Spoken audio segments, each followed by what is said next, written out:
Drama serial दिल ने नता के आने वाली न्यू एपिसोड बहुत कमाल की होने वाली है। आने वाली एपिसोड के अंदर आप देखेंगे कि ज़ावियर नायाब के घर पहुंच जाता है और नायाब की भाभी से उसकी मुलाकात होती है और वो कहता है कि मैं नायाब से मिलने के लिए आया हूँ। तो नायाब की भाभी जब ज़ावियर को देखती है तो वो दिल ही दिल में सोचने लग जाती है अब हमारे सच पकड़ा जाएगा। तो वो सच को छुपाने के लिए ज़ावियर से कहती है कि नायाब अब इस घर में नहीं है और वो अब ये केस ख़त्म कर चुके हैं। तो ज़ावियर नायाब की भाभी से कहता है कि मैं नायाब से मिलने आया हूँ और उसे समझाने आया हूँ कि वो अपने घर वापस आ जाए और हैदर को अपने पास संभाल ले। तो नायाब की भाभी जब देखती है कि ज़ावियर नायाब के साथ ताल्लुक कायम करने वाला मालूम हो जाता है कहीं ज़ावियर को इस केस के बारे में मालूम ना जाए और वो हमें हवालात के अंदर बंद ना कर दे। तो वो ज़ावियर के सामने आकर वो चेक फाड़ देती है और कहती है कि तुम घटिया शख्स हो और अपने ज़बान पर बिल्कुल कायम नहीं रहते। तुमने कहा था कि मैं नायाब को छोड़ दूंगा लेकिन तुमने ये सब कुछ नहीं किया। तो नायाब की भाभी अपने आप को सच्चा साबित करने के लिए उसी वक्त वो चेक फाड़ देती है और इसी तरह से ज़ावियर वहाँ से चला जाता है। दूसरी तरफ से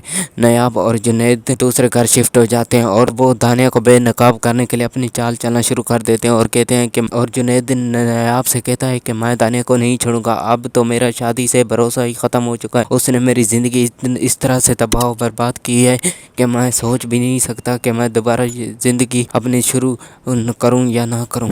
नायाब जुनैद से कहती है कि तुम इस तरह की बातें ना करो। तो नायाब जुनैद से कहती है कि तुम परेशान हो, एक दिन मेरा और तुम्हारा सच ज़ावियर के सामने आ जाएगा और ज़ावियर को जब मालूम होगा कि दानिया ने यह सब कुछ किया है तो वो उसे धक्के देकर घर से बाहर निकाल देगा और हवालात के अंदर बंद कर देगा। इसी तरह से दानिया और निगार बेगम को जेल हो जाएगी। ये सब आपको ड्रामा सीरियल दिल ने नता के आने वाली न्यू एपिसोड में मालूम होगा।